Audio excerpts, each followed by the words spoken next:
as I indicated, we had a very busy weekend. I've been very focused on this.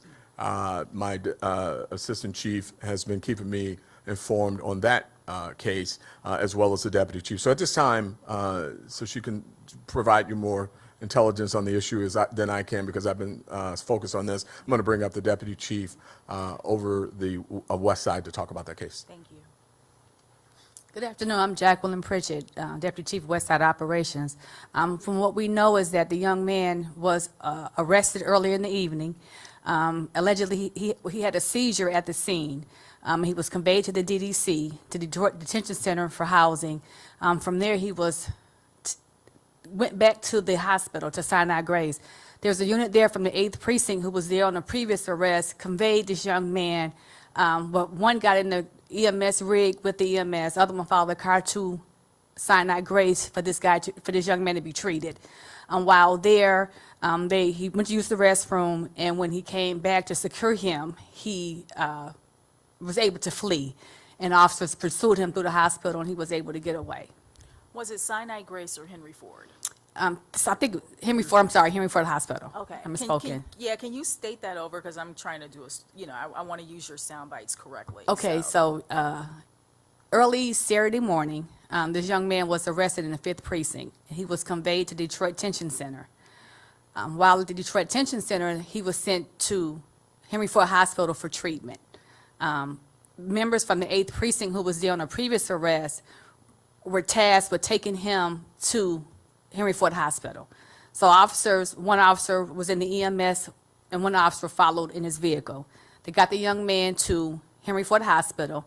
He went to use the restroom, and as they were bringing him back into the room to secure him, it's when he was able to flee and run from the officers and able to escape.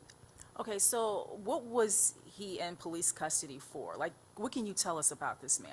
You know, since it happened in the 5th Precinct, I'm not certain because I'm on the west side. Chief can give you more about the arrest. I just know about what happened after he was detained. Well, since you know about that, what happened that he was allowed to go to the restroom?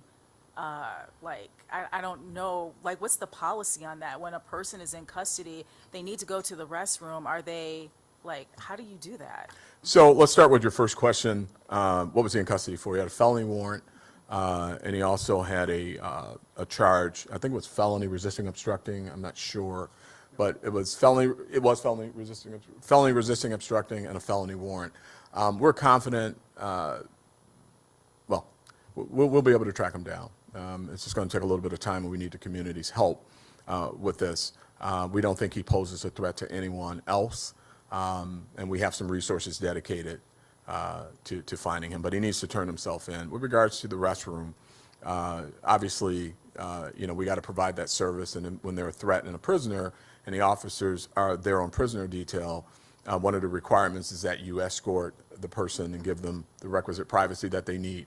We're looking into that too. I mean, we need to understand, was there 2 officers escorting him? 1 officer? I'm also hearing, and again, I apologize, I've been so focused on the earlier story that I haven't looked at this report, but I think he struck one of our officers as he was fleeing, and we'll be looking at our policies and see if there's any policy violations with that. We also think that he knows our system, and he knew that if he indicated he needed to go to the hospital by policy, we will make sure he gets there. And so we'll be looking at all of that, and we'll update as